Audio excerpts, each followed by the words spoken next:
Assalamualaikum warahmatullahi wabarakatuh. Selamat pagi, selamat siang, dan selamat malam semuanya. Metode ELA atau Error Level Analysis yang dipakai oleh Pak Rismond dan juga Pak Roy Suryo untuk memeriksa ijazahnya Pak Jokowi ini dibantah oleh Pak Muhammad Walasher saat Zoom di DF Talks ya kemarin. Namun sayang Pak Rismond ketika diundang ini tidak bisa datang. Kalau bisa datang ini akan seru ya. Bagaimana penjelasan dari masing-masing kedua pakar tersebut. Perlu diketahui, Pak Muhammad Walasher ini adalah orang yang sering disebut-sebut oleh Pak Rismond Sianipar di beberapa videonya mengenai kasus kopi sianida Jessica Mirna ya. Nah di video ini kita akan lihat bagaimana penjelasan dari masing-masing pakar ini ya. Dari Pak Rismond, Pak Roy Suryo maupun Pak Muhammad Walasher dalam menjelaskan metode ELA untuk menganalisis sebuah dokumen. Sebelumnya kita akan lihat dulu video yang ada di X-nya Pak Rismond Sianipar ketika dia menganalisis ijazahnya Pak Jokowi menggunakan metode ELA atau Error Level Analysis.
Mungkin kalau mata awam melihat ini tidak akan kelihatan. Ya.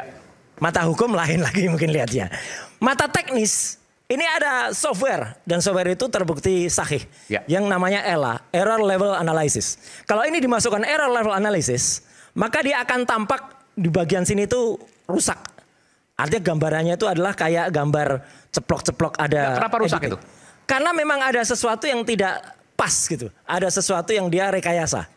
Sementara ini? Sementara ini nggak kelihatan. Kalau kita masukkan ELA itu akan muncul. Demikian juga yang ada di foto ini. Foto dan meterai dan capnya ini. Oke. Bahkan beberapa kecurigaan dari netizen yang waktu mengatakan capnya kok kayak ada di belakang jasnya ya. Itu diperiksa juga dengan software. Jadi ini jasnya itu di atas cap. Ya, itu kalau dalam film Argo gitu misalnya. Argo tuh ada seorang agen CIA yang kemudian menyelamatkan para diplomat Iran waktu itu dia masuknya ke Iran itu pakai paspor orang lain yang kemudian fotonya ditempel seperti ini. Ya, sebentar. Ya. Ini pasti jasnya hilang. Ya. Pasti jasnya hilang. Betul. Tidak ada unsur merah sama sekali. Itu sudah dianalisis. Kalau diperbesar dan sebagainya. Tidak hanya diperbesar. Ini kan bisa dimasukkan yang namanya separation. Separation itu dia akan membuat lapisannya. Okay. Cyan, magenta, yellow. Kemudian tidak ada. Kemungkinannya apa kalau? Kemungkinannya ya foto orang lain kemudian ditempelkan. Tapi kan ini ada capnya yang justru keluar itu, dari foto. Capnya itu yang kemudian dianalisis. Capnya pun intensitas warna rednya dan intensitas warna hitamnya itu jelas banget tuh. Ada di Twitter saya, bukan Twitter saya. Ada di penjelasan saya di YouTube, ada di Twitternya Pak Rismond. Itu clear banget. Jadi ini foto orang lain bukan foto Pak Jokowi. Ya, kalau menurut software begitu. Software. Jadi aslinya kertasnya bukan kertas asli juga. Betul. Jadi artinya ada sesuatu yang mungkin dulu pernah ada yang benar. Ya. Ijazah ini. Kemudian sesuatu dan lain hal katanya salah satu guru besar UGM Fakultas Hukum meskipun dia akhirnya mengatakan tuh bukan pendapat saya katanya Prof Markus ya. Hilang. Nah, ketika hilang kemudian di-reprinting lagi. Apa ya cara mendapatkan dari sumber yang kami periksa? Yaitu dua hal. Pertama, lembar ijazah dari Joko Widodo yang diupload oleh Dian Sandi dan ditulis tulisan asli, gitu kan? Nah itu diminta untuk bagaimana Anda mengkonfirmasi ke Pak Jokowi bahwa itu adalah asli. Saya bilang saya kan hanya menjawab di media sosial bahwa overclaim terhadap sesuatu, apalagi objek digital, itu harus kita berikan edukasi kepada publik. Hanya karena seorang kader PSI mengatakan itu asli dengan oh ini ijazah Pak Jokowi asli, bukan berarti itu harus asli. Kita harus uji dengan parameter dengan tools yaitu ELA kan. Dan simpulannya adalah ijazah itu palsu. Iya. Bagaimana mungkin bisa sampai pada simpulan ijazah palsu? Loh, Bang Rismon sendiri mengakui kan, Bang Rismon tidak pernah memegang ijazah Jokowi kan? Begini, saya ingin mengedukasi publik bahwa apa yang diklaim di dunia media sosial, bahwa yang diklaim oleh Dian Sandi Utama bahwa ini ijazah Jokowi asli, fotonya ini, ya saya bantah. Karena dia sendiri mengatakan ijazah Jokowi asli, saya bantah. Isi bantahnya apa? Bahwa berdasarkan ELA itu banyak sekali potensial edit. Ya, potensial edit terutama copy paste. Terutama di situ bahwa sebaran dari kompresinya itu tidak seragam. Maka itu potensial edit sangat tinggi. Terus saya uji juga dengan deepfake probability hampir 70%, Bang. Lewat dari 50%, maka kita harus menyimpulkan bahwa itu cenderung fake. Mungkin akan aman kalau kalimat Bang Rismon bukanlah ijazah Jokowi palsu. Bukan begitu, mungkin. Kalimatnya begini. Ijazah yang diperlihatkan oleh Sandi, ijazah Jokowi yang diperlihatkan oleh Sandi itu palsu. Nah itu baru mungkin. Memang itu kan selalu dalam apa yang ijazah Jokowi yang diklaim asli oleh Dian Sandi, kita harus jawab lewat apa? Ya bukan lewat subjektif. Oh itu palsu. Ya bukan begitu. Ada tools, ya kan? Error level analysis. Mendeteksi sebaran kompresi dari citra digital itu. Dan memang banyak sekali yang terdeteksi itu hasil editan. Dan itu kalau polisi punya ahli kan pasti juga mendeteksi yang sama. Begitu juga dengan deepfake probability. Jadi itu menjawab ya di media sosial bahwa kita harus hati-hati. Siapapun mengatakan itu klaim, ya udah kita uji. Gitu Bang. Apalagi? Nah itu serta itu. Ada puluhan pertanyaan itu.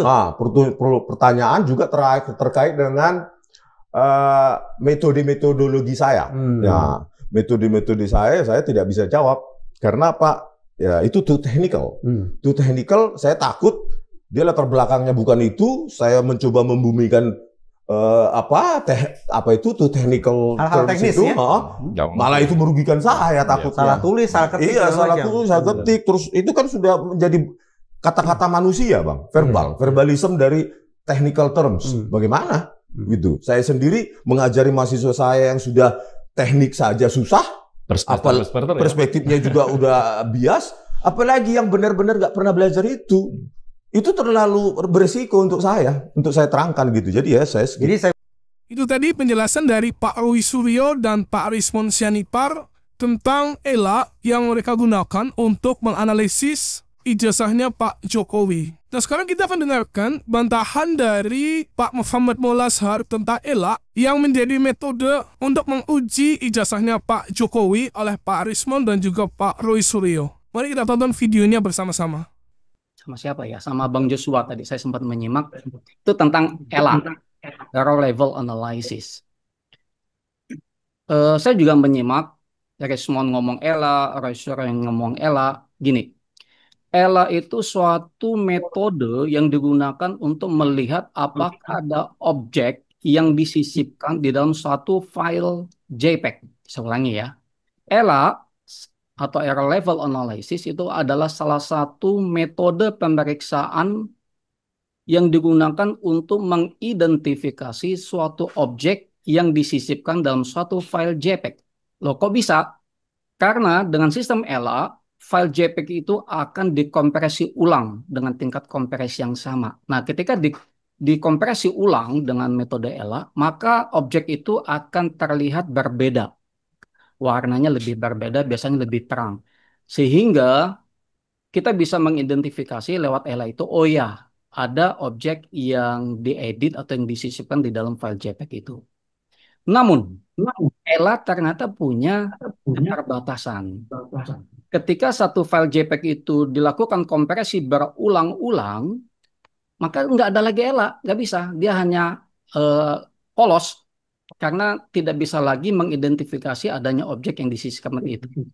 Atau ELA tidak bisa kita gunakan untuk melihat pada hasil foto terhadap suatu objek. Misalnya gini, ada HP-nya Bang Jo, HP-nya Bang Joshua itu saya foto. Nah, fotonya itu difoto lagi, maka itu nggak bisa berlaku gitu. Misalnya gini juga, atau ijazah deh yang lagi heboh saat ini. Ijazah difoto misalnya, itu nggak bisa elak. Saya ulangi ya, ijazah difoto. Nah, fotonya ijazah itu kita lakukan elak, nggak bisa. Kenapa? Karena objek yang disisipkan itu tuh nggak ada, bukan hasil file JPEG gitu, bukan dari produk digital. Ijazah itu adalah produk analog. Pendekatan untuk produk analog adalah dokumen forensik, bukan digital forensik. Sama kayak gini, Mbak Atina. Kalau kita melakukan pemeriksaan uang palsu misalnya, itu produk analog uang palsu itu. Kemudian kita foto. Nah, fotonya itu kita lakukan ELA yang nggak bisa gitu. Pemeriksaan uang palsu pendekatannya adalah ya dokumen forensik juga. Nanti benang pengamannya, segala macam security-nya di uang palsu itu. Kalau dokumen ijazah itu ada misalnya serat kertasnya. Kalau misalnya tintanya mau kita periksa juga bisa, tekanannya juga bisa, stroke di tanda tangan juga bisa.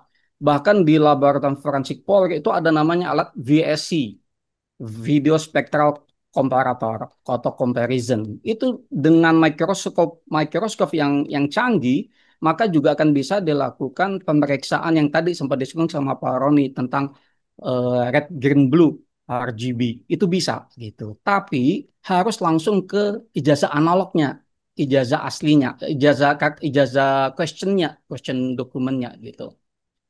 Oke, itu tadi penjelasan dari ketiga pakar digital forensik ya, yang menjelaskan ELA dengan pengertiannya masing-masing. Silahkan teman-teman berikan komentar tentang hal tersebut. Terima kasih sudah nonton, jangan lupa klik like, share, dan subscribe. Sampai jumpa lagi di video berikutnya. Wassalamualaikum warahmatullahi wabarakatuh.